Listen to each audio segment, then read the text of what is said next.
Hello guys, welcome back to another video. आज हम लोग करने वाले क्लास 10th का पहला चैप्टर रोटेशनल मोशन। बहुत मज़ा आने वाला है। तो सबसे पहले हम लोग दो मेजर टाइप्स ऑफ मोशन के बारे में जानेंगे। वैसे तो हमने पिछली क्लासेस में बहुत सारे मोशंस के बारे में जाना है, लेकिन यहाँ पे हम दो मेजर टाइप्स ऑफ मोशन के बारे में जानेंगे। पिछले क्लासेस में हमने जाना है circular motion, rotational motion, random motion, translational motion, इन सब के बारे में। बट यहाँ पे हम two major types of motion के बारे में जानेंगे, that is linear and rotational. तो एक लीनियर मोशन क्या है? लीनियर मोशन जानने से पहले हम सबसे पहले जानते हैं रिजिड बॉडी की डेफिनेशन, बिकॉज लीनियर मोशन जानने के लिए रिजिड बॉडी की डेफिनेशन जानना ज़रूरी है।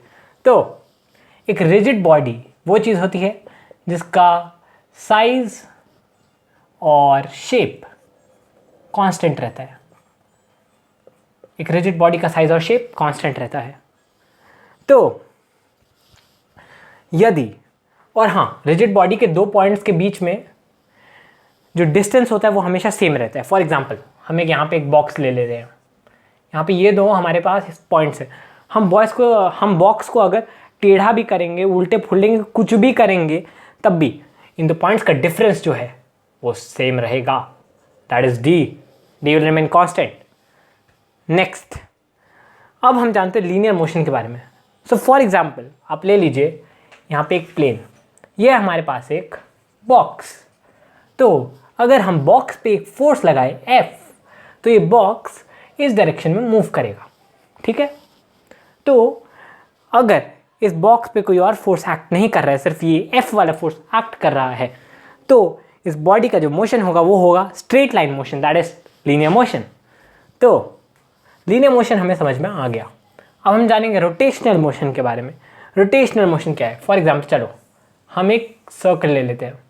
हमने इसी सर्कल को एक जगह पे फिक्स कर दिया, यहाँ पे कील ठोक दी। ठीक है। तो ये हो गया हमारा पाइवटेड पॉइंट। हमने यहाँ पे पाइवट कर दिया उसे। ठीक है। So let's call this point A. Why? क्योंकि हम यहाँ पे हमने पाइवट कर दिया, तो हमें इसे एक पॉइंट कंसिडर करना ही पड़ेगा, राइट? अब अगर हम इस बॉडी पे फोर्स लगाएं तो ये बॉडी कहीं जाएगी नहीं, क्योंकि हमने भाई इसे रोक दिया यहाँ पे। ठीक है। अब अगर हम फोर्स लगाएं ऐसे इस डायरेक्शन में, तब ये बॉडी क्लॉकवाइज रोटेट करेगी and this will create a turning effect in the body. तो हमें क्या पता चलता है? फोर्स एक बॉडी में टर्निंग इफेक्ट भी क्रिएट कर सकता है। और अगर वो बॉडी लाइक फ्री है और वो कहीं पे पाइवटेड नहीं है, तो ये बॉडी स्ट्रेट लाइन में जाएगी। और अगर ये बॉडी कहीं पे पाइवटेड है, तब ये उसी पॉइंट के अराउंड रोटेट करेगी। आपको एग्जांपल्स चाहिए? आपके जो गाड़ी का पहिया होता है, the wheel of a car, the wheel of a bike, जो भी है, ठीक है, वो एक पॉइंट पे फिक्स रहता है ना, उसी पॉइंट के अराउंड घूमता है। ऐसा तो नहीं भाई बाइक से निकल गया, चलने लगा, ऐसा नहीं होता ना। तो ठीक है, हमने ये कवर कर लिया। अब हम कवर करेंगे something called moment of force. ठीक है, मोमेंट ऑफ फोर्स। ठीक है। अगर हम किसी बॉडी पे फोर्स लगाए तो उस बॉडी में टर्निंग इफेक्ट क्रिएट होता है। इसी टर्निंग इफेक्ट को हम कहते हैं मोमेंट ऑफ फोर्स। ओके। तो अब ये मोमेंट ऑफ फोर्स तो पता चल गया क्या है। और मोमेंट ऑफ फोर्स का दूसरा नाम टॉर्क। ठीक है। टॉर्क का सिंबल होता है ये, इसे हम कहते हैं टाउ, TAU। टाउ बुलाओ, क्या जा रहा है। चलो, अब हम जानते हैं कि इस मोमेंट ऑफ फोर्स को हम कैलकुलेट कैसे करें। किसी बॉडी पे जो टर्निंग इफेक्ट है, हम उसे कैलकुलेट कैसे करें, इसका यूनिट क्या है। ये अब इन दोनों चीज़ों पे फोकस करेंगे कि हम इसे कैलकुलेट कैसे करेंगे और इसका यूनिट क्या है। ठीक है। तो सबसे पहले ये जो फोर्स जिस डायरेक्शन में एक्ट कर रहा है ना, वहाँ पे हम एक स्ट्रेट लाइन खींच देते हैं। इसी को हम एक्सटेंड कर देते हैं। ये हो गया हमारा line of action of force. हमने इस लाइन को एक्सटेंड कर दिया। ठीक है। अब अगर हम इस पॉइंट से इस दूसरे पॉइंट पे एक परपेंडिकुलर बनाएं, परपेंडिकुलर क्या होता है? अगर हम एक लाइन पे परपेंडिकुलर बनाए दे, तो वो जो परपेंडिकुलर होता है वो उसके साथ एक एंगल मेक करता है जो होता है 90 डिग्रीज। ओके, आई होप आप लोगों को पता ही होगा, बहुत आसान है। सो ये एंगल हो गया हमारा 90 डिग्रीज। तो जहाँ पे ये जो हमारा पाइवटेड पॉइंट है जहाँ से हम लाइन बना रहे हैं, इस line of action of force पे हम इसके पॉइंट ऑफ इंटरसेक्शन को नाम दे देते हैं बी, ठीक है। तो जो मोमेंट ऑफ फोर्स होता है या फिर टॉर्क जो होता है, it is equal to force magnitude of force. Force के कौन सी क्वांटिटी में मेजर होता है? Newton, right. So magnitude of force into perpendicular distance of the line of action of force from the axis of rotation. Axis of rotation क्या होता है? ये पाइवटेड पॉइंट के थ्रू एक लाइन पास करती है जिसके अराउंड ये जो बॉडी होती है वो मूव करती है। आई होप आप लोगों को पता होगा, अर्थ रोटेट्स अराउंड एन एक्सिस, ये भी आपको पता होगा। The axis is 23.5 degrees like tilted, वैसा होता है। सो आप लोगों को पता होगा कि एक्सिस क्या चीज़ है। So the torque is equal to the torque or the turning effect of force is equal to the magnitude of force times the line of the perpendicular distance between the line of action of force between the axis of rotation। यहाँ पर perpendicular distance क्या है? AB। हमने क्या किया, ये जो force है इसे एक्सटेंड कर दिया, इसके that is the line of action of force, ठीक है। और हमने पाइवटेड पॉइंट से इस पर एक परपेंडिकुलर बना दिया, और ये जो परपेंडिकुलर है इसकी डिस्टेंस को हम कहेंगे perpendicular distance between the line of action of force and the axis of rotation. तो हम टॉर्क को कह सकते हैं, यहाँ पे जो टॉर्क है वो होगा F into A B, and in general torque is equal to F into perpendicular distance. अब इसका एक और फॉर्मूला होता है, ठीक है, इसका एक और फॉर्मूला होता है जो होता है F sine theta into R. आपके टेक्स्ट बुक्स में नहीं होगा, लेकिन मैंने इस पर एक और वीडियो बनाई है और यहाँ पे मैं समझा ही देता हूँ कि ये वाला फॉर्मूला इस वाले फॉर्मूला के बराबर कैसे है। तो फर्स्ट ऑफ ऑल यहाँ पे हम A से F तक एक लाइन बना देते हैं।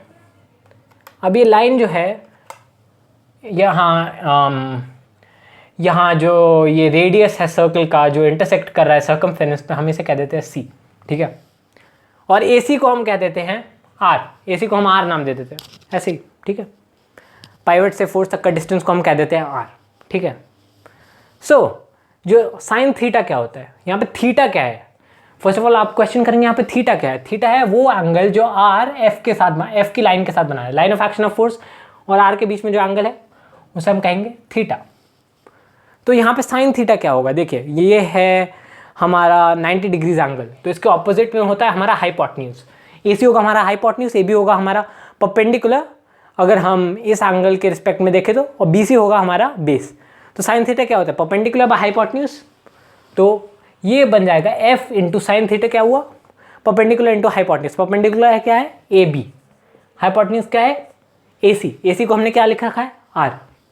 R into R। ये R कैंसिल हो जाएगा, हमें क्या मिलेगा? F into AB। F into A B इसके बराबर है, right. Torque is equal to F into A B, F into A B, ये दोनों इक्वल है। हेंस प्रूफ दोनों फॉर्मूला हमें एक ही चीज़ दे रहे हैं, एक ही आंसर दे रहे हैं, द मोमेंट ऑफ फोर्स और द टॉर्क। अब अगला टॉपिक है कि ये जो टॉर्क है वो कौन से फैक्टर्स पे डिपेंड करता है। जो टॉर्क की वैल्यू है वो कौन से फैक्टर्स पे डिपेंड करती है? तो ये डिपेंड करती है 2 फैक्टर्स पे, और ये हमारे सामने है, magnitude of force and perpendicular distance. So the factors are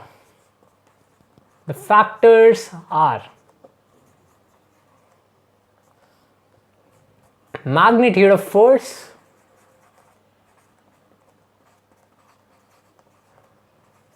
and the perpendicular distance between line of action of force and the axis of rotation। यहाँ पे सिर्फ मैं perpendicular distance लिख रहा हूँ, बट एग्जाम्स में पूरी चीज़ लिखना, नहीं तो मार्क्स कट जाएंगे, फिर बोलोगे कि मैंने गलत बताया। तो अब हमने देख लिया कि फैक्टर्स क्या होते हैं जो मोमेंट ऑफ फोर्स का इफेक्ट करते हैं। अब देखेंगे कि जो मोमेंट ऑफ फोर्स है उसके 2 टाइप्स क्या होते हैं, लाइक जो टर्निंग इफेक्ट है उसके 2 टाइप्स क्या होते हैं। देखो, एक फोर्स या तो एक बॉडी को क्लॉकवाइज घुमाएगा या तो एक बॉडी को एंटी क्लॉकवाइज घुमाएगा, ठीक है। फॉर एग्जाम्पल ये लो, एक सर्कल ले लिया, भाई परफेक्ट सर्कल मेरे से नहीं बनाया जाएगा। यहाँ पे हमारा है पाइवट, तो अगर हमने ऐसे कोई फोर्स अप्लाई किया तो जो बॉडी है वो क्लॉकवाइज रोटेट करेगी, राइट। और अगर जो फोर्स है वो एक बॉडी को क्लॉकवाइज रोटेट करवाता है तो हम उसे कहते हैं क्लॉकवाइज मोमेंट। और ये ना कन्वेंशनली हम क्लॉकवाइज मोमेंट को नेगेटिव लेते हैं, ठीक है। ठीक है, हम कन्वेंशनली क्लॉकवाइज मोमेंट को नेगेटिव लेते हैं। और चलो अब अगर ये फोर्स एक बॉडी को यहाँ पे लाइक एक बॉडी पैक्ट कर रहा है इस डायरेक्शन में डाउनवर्ड्स, तो इस बॉडी को एंटी क्लॉकवाइज रोटेट करवाएगा और इस वाले मोमेंट को कहेंगे हम anti clockwise moment.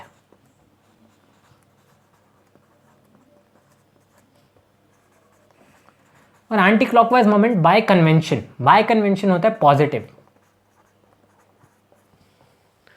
I hope you came to know कि कौन से दो टाइप के मोमेंट होते हैं। और क्या ऐसा भी हो सकता है कि अगर हम फोर्स भी लगाए और बॉडी रोटेट भी ना करे? हाँ, ऐसा हो सकता है। अगर देखो हमने इस पॉइंट पे आर बना दिया, किसी भी पॉइंट पे आर बना दिया, ठीक है, अगर कोई फोर्स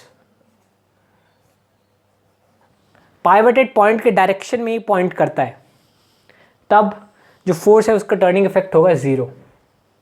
ओके, क्योंकि भाई परपेंडिकुलर डिस्टेंस तो मिलेगी ही नहीं ना, परपेंडिकुलर डिस्टेंस 0 है। देखो ये इसकी लाइन में ही कर रहा है, line of action of force है वो अलोंग द पाइवटेड पॉइंट है, तो यहाँ पे तो like moment of force create ही नहीं होगा, इट विल बी 0, राइट। और एक और एग्जांपल दे देते हैं, अगर इससे समझ में नहीं आया तो आप सबके घर में एक ना एक दरवाज़ा होगा, हम इसे मान लेते हैं दरवाजे का हिंज, ठीक है, और यह नॉब।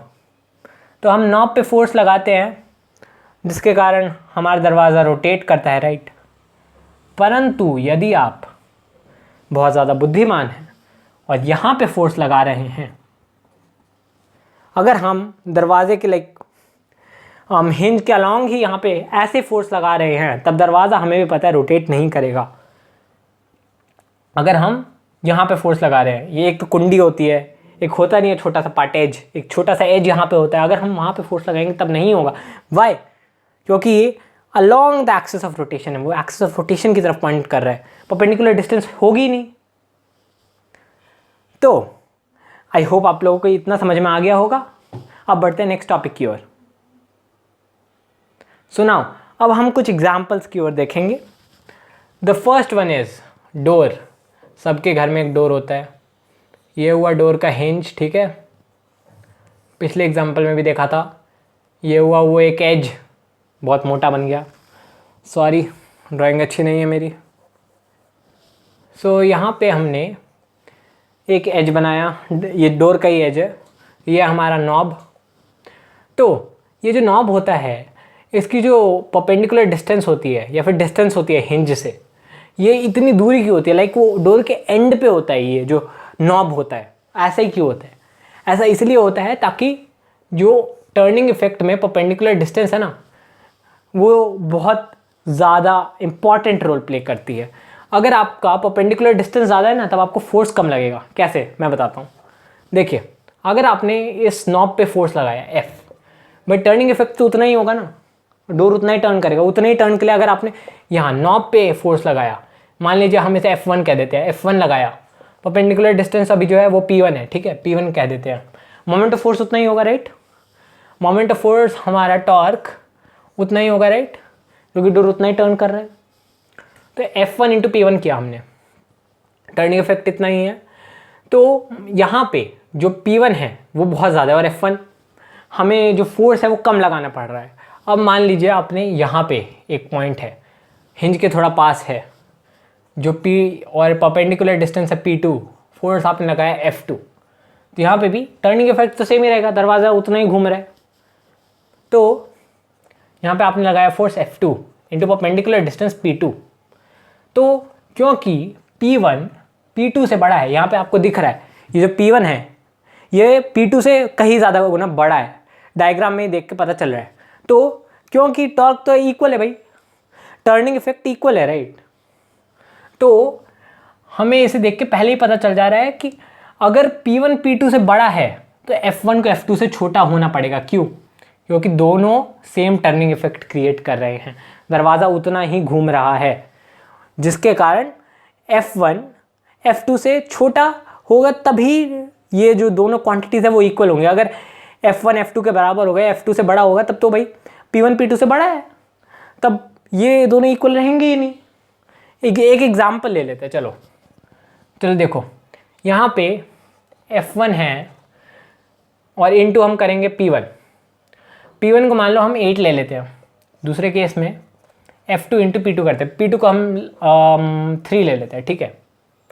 तो अगर हम 3F1 तो आई मीन 3F2, देखो दोनों एक ही क्वांटिटी दे रहे हैं टॉर्क, ठीक है, टर्निंग इफेक्ट उतना ही है, तो हम ये लिख सकते हैं 3F2 is equal to 8F1, है ना। अब अगर हम F1:F2 का रेशियो देखें तो हमें क्या मिलेगा, 3:8 नहीं 8:3, हमें मिलेगा 8:3। क्या ज़्यादा बड़ा है, 8 ज़्यादा बड़ा है कि 3 ज़्यादा बड़ा है? ऑफ कोर्स 8 ज़्यादा बड़ा है, हमने प्रूव भी कर दिया इसे। इसलिए जो नॉब होता है ना वो एंड के बहुत क्लोज होता है ताकि हमें फोर्स कम लगाना पड़े, यूज़र की कन्वीनियंस के अकॉर्डिंग होता है। नेक्स्ट एग्जांपल, अगर हमें एक स्पैनर ले, स्पैनर वो जो नट को ढीला करते हैं खोलते हैं, एक स्पैनर ले, आई डोंट नो उसे हिंदी में क्या कहते हैं। तो अगर हम एक स्पैनर ले तो हमने ये देखा है कि उसका हैंडल बहुत लॉन्ग होता है। क्यों होता है? ताकि हमें कन्वीनियंस हो, परपेंडिकुलर डिस्टेंस ज़्यादा है तो सेम टर्निंग इफेक्ट के लिए हमें कम फोर्स लगाना पड़ेगा, यूज़र की कन्वीनियंस के लिए करते हैं। अब एक हैंड फ्लैग ग्राइंडर, विलेजेस में आपने देखा ही होगा, अगर आप विलेज में रहते तब आपने देखा ही होगा, एक हैंड फ्लैग ग्राइंडर है, ओके। तो यहाँ पे ये पाइवटेड बीच में रहता है, बीच में ही ठोका रहता है, लाइक बीच में ही पाइवट किया होता है, बीच में ही इसे फिक्स किया जाता है ग्राउंड से और किसी प्लेटफॉर्म से, और इसका ये जो आयरन हैंडल होता है या फिर किसी भी चीज़ का हैंडल होता है, ठीक है, ये एंड के बहुत क्लोज पाया जाता है। वाई? यूज़र की कन्वीनियंस के लिए। क्यों? क्योंकि परपेंडिकुलर डिस्टेंस ज़्यादा होगा, परपेंडिकुलर डिस्टेंस ज़्यादा होगा तो आपको फोर्स कम लगाना पड़ेगा, अगेन यूज़र की कन्वीनियंस के लिए। हमने यहाँ पे कुछ एग्जाम्पल्स देखे हैं कि ज़्यादा परपेंडिकुलर डिस्टेंस बहुत सारे डिवाइसेस में क्यों पाई जाती है और मोमेंट ऑफ फोर्स को कैसे फैसिलिटेट करती है, वो यूज़र के लिए कैसे कन्वीनियंट रहता है। तो अब हम अगले टॉपिक के ऊपर बढ़ेंगे, दैट इज कपल। कपल क्या है? तो देखिए, पहले आपको एक एग्जांपल दे देते हैं। ये है हमारा एक ऑब्जेक्ट, यहाँ पे ये पाइवटेड है, हम यहाँ पे भी फोर्स लगा रहे हैं, यहाँ पे भी सेम फोर्स लगा रहे हैं, तो इसका टोटल मूवमेंट कितना होगा? दोनों फोर्सेस इक्वल है और दोनों एक ही डायरेक्शन में मूवमेंट को फैसिलिटेट कर रहे हैं। कैसे? दोनों के दोनों एंटी क्लॉकवाइज डायरेक्शन में ही मूवमेंट को फैसिलिटेट कर रहे हैं। तो ये दोनों एज कपल्स एक्ट कर रहे हैं। अब कपल की डेफिनेशन बताते हैं। कपल की डेफिनेशन है two opposite and equal parallel forces not acting along the same line. First of all, अगर वो सेम लाइन में एक्ट करेंगे तो दोनों फोर्स एक दूसरे को कट आउट कर देंगे, न्यूट्रलाइज कर देंगे, राइट? तो बॉडी का नेट मूवमेंट होगा ही नहीं। इसलिए two equal and opposite parallel forces not acting along the same line, हमने ये कहा है वो दोनों सेम लाइन में एक्ट नहीं करने चाहिए और ये दोनों पैरेलल हैं, राइट, और ऑपोजिट डायरेक्शन में एक्ट कर रहे हैं बॉडी पे। So we can consider these two forces as a couple, right? हम कह सकते हैं कि ये दो फोर्सेस कपल है। अब क्या हो अगर मैं आपको कहूँ कि कोई सी भी बॉडी होती है, आप किसी भी बॉडी को रोटेट करते हो, वो कपल के बिना पॉसिबल नहीं है, एक दूसरा फोर्स होता ही होता है। तो आप कहोगे कैसे? हमारे पास एक डोर है, हम एक ही डायरेक्शन में फोर्स लगा रहे हैं, दूसरा फोर्स है ही कहाँ? Now let me tell you my friend कि यहाँ पे अगर आपका डोर है, आप अगर यहाँ पे फोर्स लगा रहे हैं तो डोर यहाँ पे ऐसे मूव कर रहा है, लेकिन एक और opposite force, reaction force, hinge पे एक्ट कर रहा है और वो रोटेशन क्रिएट क्यों नहीं कर रहा है? क्योंकि इसका परपेंडिकुलर डिस्टेंस 0 है। अगर परपेंडिकुलर डिस्टेंस 0 होगा तो मोमेंट ऑफ फोर्स क्या होगा? 0। सिंपल। अब कपल के कुछ रियल लाइफ एग्जांपल्स भी देख लेते हैं। वैसे तो हर जगह है, लेकिन दोनों प्रोमिनेंट फोर्सेस हों ऐसे देख लेते हैं एग्जांपल्स। स्टीयरिंग व्हील लीजिए।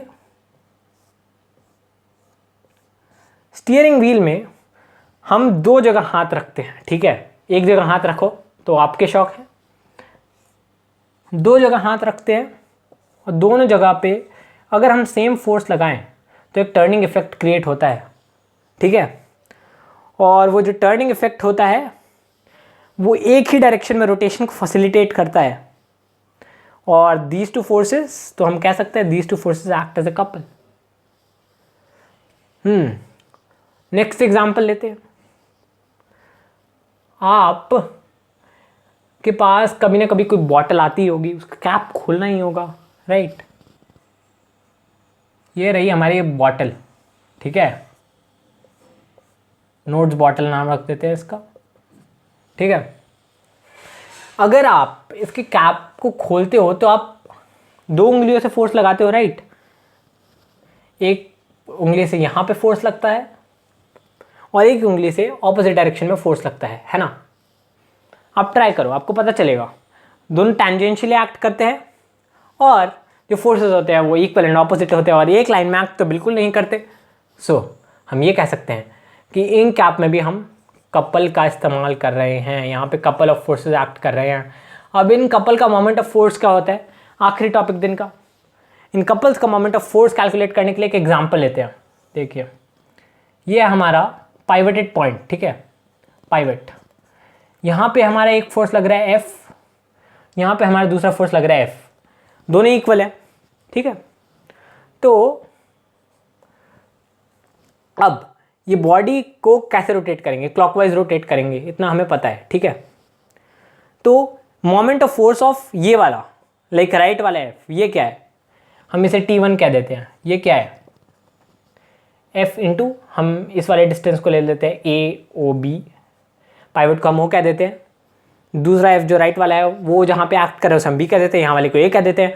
तो T1 जो ये वाला है, इसका मोमेंट ऑफ फोर्स को हम T1 नॉट T1, τ1, और इस वाले को हम कह देते हैं τ2, ठीक है। तो ये इसका जो मोमेंट ऑफ फोर्स होगा वो होगा F इंटू OB। हमें पता है OA is equal to OB, ये दिया हुआ है, ठीक है। ये मिड पॉइंट है, मैंने पहले बताया था, पाइवट मिड पॉइंट है, OA is equal to OB, ठीक है। और ये दूसरा मोमेंट ऑफ फोर्स हो गया F इंटू OA।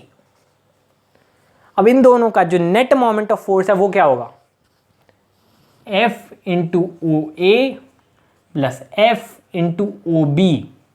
अब डिस्ट्रीब्यूटिव प्रॉपर्टी तो सबने पढ़ी है, F को हम क्या ले लेंगे common, F into OA plus OB। OA plus OB क्या है, AB है, दिख रहा है, A है, ये B है, तो ये हो गया F इंटू AB। नाइस। सो अब हम इस AB को क्या कहते हैं, इस AB के लिए भी एक स्पेशल टर्म है, इसे हम कहते हैं कपल आर्म, ठीक है। तो हमारे कपल का जो मोमेंट ऑफ फोर्स होता है उसका फॉर्मूला निकला, either of the two forces, कोई सा भी है, क्योंकि दोनों तो इक्वल है, फोर्स इनटू कपल आर्म, दोनों के बीच का डिस्टेंस। सो आज का वीडियो हम यहीं पे ख़त्म करते हैं। लाइक करिए, सब्सक्राइब करिए, बेल आइकन दबाना ना भूलिए। Thank you.